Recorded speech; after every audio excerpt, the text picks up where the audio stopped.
Okay, so if you've never taken a water block apart or put it together, you can essentially use this and put it in reverse, and you'll be able to, assemble it if you want. But this is a disassembly right now, so we're going to go ahead and start that. So the first thing you want to do is you want to remove the bracket, because this is not the original one that came with it. This is an EK bracket that comes with it. It's a 2-slot one, and I was previously actually using this with a EKWB vertical GPU holder, but that one's also 2-slot. And that's why I needed to purchase the Cooler Master for the 5090, because the slot just did not accommodate 3.8 slot GPUs that like the 5090 is. So let me see if you guys see this in the video. So I'm removing these 3 screws right here that hold the bracket in place. There's also one on the PCB that I'm going to show you guys in a second here. And I'm going to remove this screw right here. Oh, that's actually back here. And it's got a nut on there as well. So you just kind of hold the nut, and there you go. And there's a screw. So that's for reference. So you're going to do it this way, okay? So you put that over here. It's been a minute since I've done this. So I need to take the backplate off, and I think there might be another screw under here that I might have to release. So let's go ahead. I started these 2 screws already before I started the video, but these are attached to the backplate, so they don't come off all the way. So you just go ahead and do this. They're captive screws. It's the term that I was looking for. Just kind of slipped my mind. But anyway, you pull these apart. That one's a little tough. Just kind of pry the backplate off.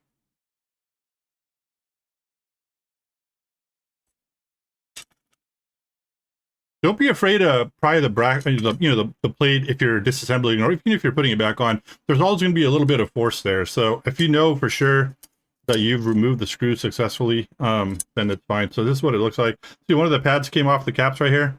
As you can see right here, I had these pads on here that I cut out and I put on there as well. I'll just put it back here so you guys know for reference. This is what it looks like with the pads on there. You got to make sure these are here because you don't want a shortage. Yes, this is the backplate right here.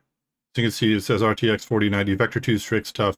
So it's for both cards, because the way ASUS designs their cards, they can work with both the Strix and the TUF. And I think that's the same case with the 5090 TUF and the Astral. They haven't really deviated from that. I think they both use the same PCB. Anyway, I'm going to put this aside here. I'll put it right here for now. And we will, well, I'm not going to be using these anymore, so I'm going to go ahead and remove these for now. Put this over here on the back plate. I want to do it in a way where if I ever need these again, I know where they are and how they go. So I'm going to kind of position it on the plate the way they were on the card. You can't see this off camera, but I'm putting them on the back plate right now.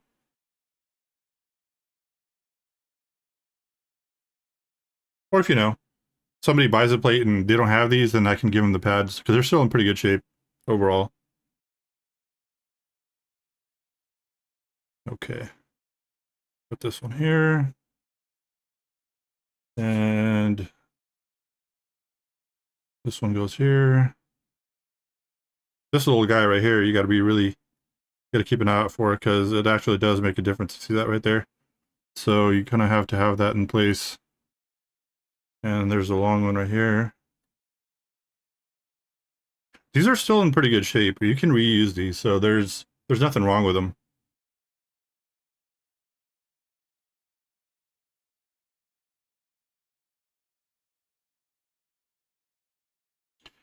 And finally, there's this gigantic pad right here. Remove that as well. I think we are done as far as pads go. Now, remember I mentioned earlier that there was probably another screw for the bracket. Now this is it. I don't know if you can see it on camera. Yeah, I think this is the one right here. So this is not a bracket, sorry, the screw to remove the bracket. So I'm going to remove the screw right here. And you want to, if you note right here, you've got plastic washers. So you want to ensure you don't lose these, because they're super important. So I'll put this aside right here. And well, the bracket's still not coming off. That's fine. It actually should have come off, but maybe... Oh, I see. It's in there. Okay, that's fine. That's fine. It doesn't have to come off. Anyway, we're going to go ahead and disassemble. Now, this part right here, the 4 screws that you have right here, these are going to hold the main block in. So once I release these, the block should release itself because I've got 2 more here. So these 2 right here and these 4, that's 6 screws in total. Typically, the way I like to unfasten this, I do in a crisscross pattern just so the tension's released evenly. So when you're doing this, you want to do the same thing. And just go back to this, do a couple turns per screw.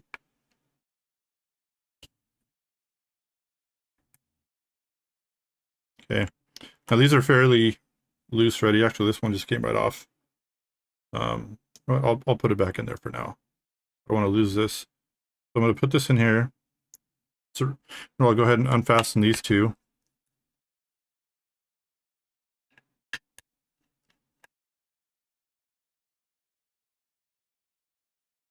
All right, everything should be released at this point. These are completely out. So when I pull this off, these are probably going to fall out, but that's fine. Anyway, I'll just remove them right now.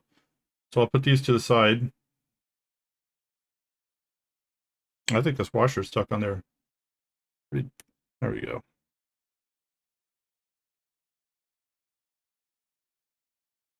That side right here. Grab this. So you can see these were tightened pretty, yeah, with a lot of force because these washers actually flattened out a little bit. There we go.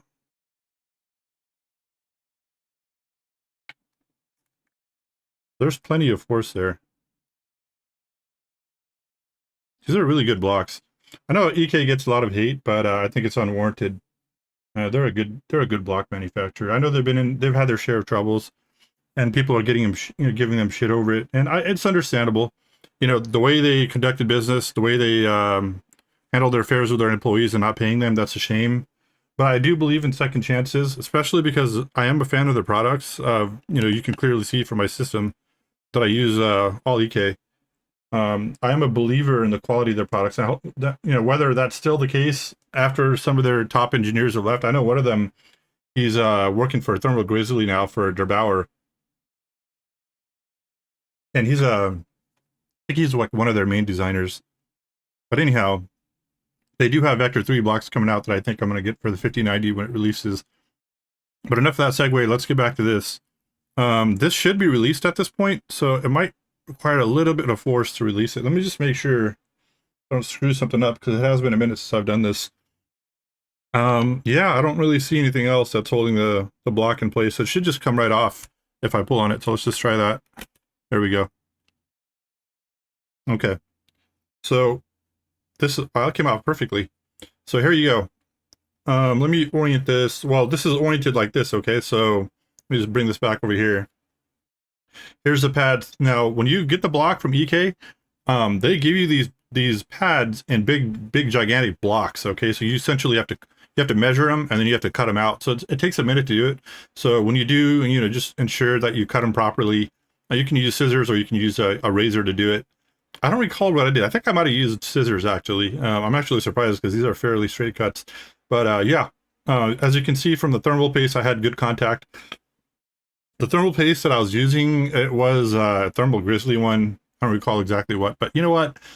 I'm going to actually clean this up. I'm going to put PTM 7950 on here for the person whoever buys my GPU. That way, because you don't get pump out, and it's just a superior solution to using thermal paste, in my opinion. There's no reason anybody should be using thermal paste anymore in their GPUs. For PTM 7950, it is a little difficult to put on initially. Maybe I'll show that in the next video. I'm not really sure. But what you got to do is once you measure it, you cut it out, you put it on the GPU. You want to get a piece of tape, and because there's 2 layers of like protective plastic covering, I guess, on the PTM 7950. One's on the bottom, one's on the top, because it's sticky on both ends. You put it down, get a piece of tape connected to the film on top, and you just kind of yank at the film, and it'll come off. You'll have a clean lift. Then you can put your GPU block on, and you've got a really clean contact there with it. Otherwise, if you're trying to do it with your fingers, you're gonna those things are kind of brittle too, so you're gonna break the pad. And then you gotta, cut out some more PTM 7950, and that stuff is not cheap, first of all, and you know, they come in really tiny amounts too when you buy them, so you want to be careful with wasting it.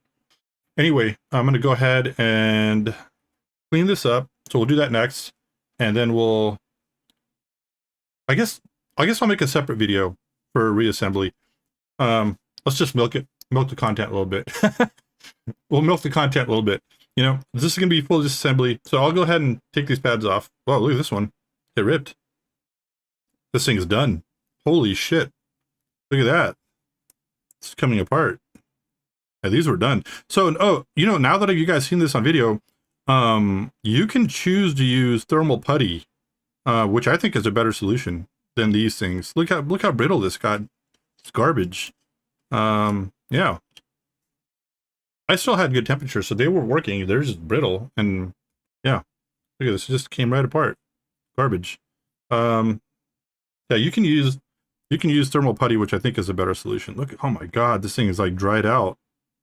Just coming right off. Look at that. Wow.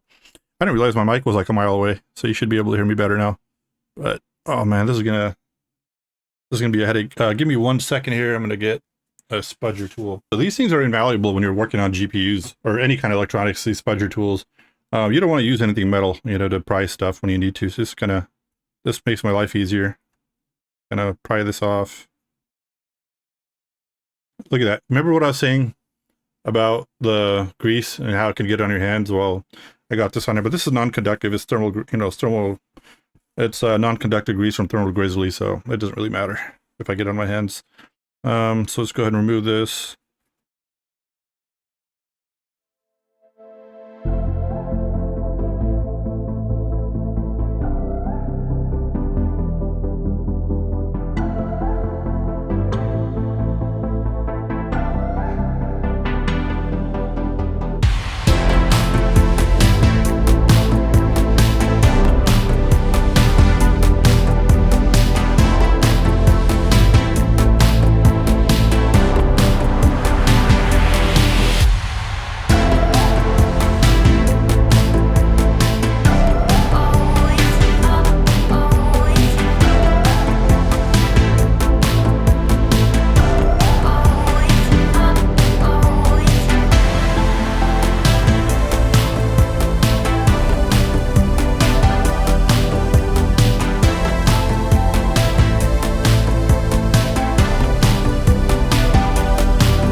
Before I sell this, because I am one of those type of people that I like to give good products to my buyers, even if they're used, what I do is I'm going to open this block up. So you can see here, these are the screws right here. And you can see it's gotten a little yellowed out, kind of yellow greenish. I do have an additive in here that prevents bacterial growth, but regardless, you know, over time you do tend to get a little bit of a buildup. I'm gonna get it, open it up, clean it with isopropyl alcohol and probably like I don't know, toothbrush or something. Clean it all up, clean the channels up, make it basically look new again. You know, I want to segue a little bit before I continue with the video. People talk shit about EK's nickel plating. Do you guys see anything wrong with nickel plating here? Nothing at all. There's no corrosion, nothing wrong with it. It didn't chip. It's in perfect shape like it was the day I bought it. So what does that mean? It means that these people that are having corrosion issues or whatever, either they got a defective unit, it's a one-off thing, or they're mixing metals, you know, and they're running into issues. There's a lot of people out there that get into water cooling, but then they don't know what they're doing, and they fuck things up. and then they blame the manufacturer for their own errors. I've been using EK product for about 10 years for water cooling. I'm not new to this hobby. I've never had a block chip on me ever for their nickel plating. So these people that do, I don't know what's up with them, but don't always believe what you read on Reddit. Anyway, this is perfectly fine. I'm going to clean it up. I will actually make another video where I take this apart and I clean it up. That's going to be good content, actually. So I'll take it apart, I'll clean it up, and I'll show you guys what it entails and how the block looks like.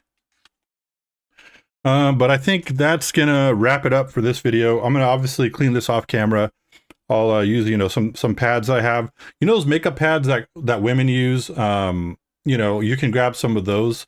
And they're cotton pads. They're like about this big, circular.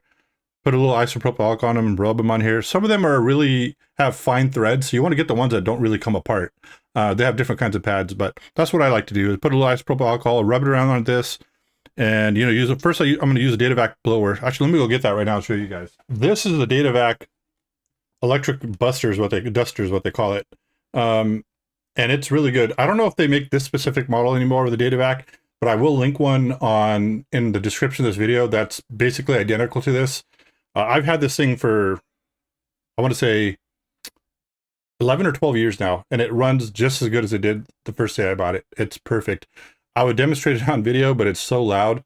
But just take my word for it. It's got extremely high force of air pressure, so you can just kind of blow everything off. And you want to be careful if you're using it on your desk like me, because it'll start blowing around your mice and, you know, everything else you have on your table. If you have any papers or whatever, it'll blow it all off. That's how strong it is. And the best part is, you know, there's nothing in here. It's just pure air that it's picking up. So you don't have to be, you know, unlike compressed air cans where you can potentially have compounds that'll damage your PCB. This is not the case with this thing. This is so much cleaner, less damage, you know, less impact on the environment because you're not wasting cans, and it does a great job. You can use it on your keyboard to clean it. You can use it on your desktop, on your fans for your GP, on your computer case. And I use it in my computer case all the time. You know, when it builds up dust, I just kind of blow it on there, blow it on the filters, and it cleans it right up. So this thing has been one of the best purchases I've ever had. So yeah, if you value a clean space for your computer and you want to keep things pristine, get this. Hey guys, I think that'll be it for this video. Thank you for joining me. I'll have the next video up probably today actually, but it'll be a second segment. It'll be published later than this video. And yeah, I'll catch you guys soon. Like, subscribe, leave any comments in the channel, and we'll see you soon. Thank you.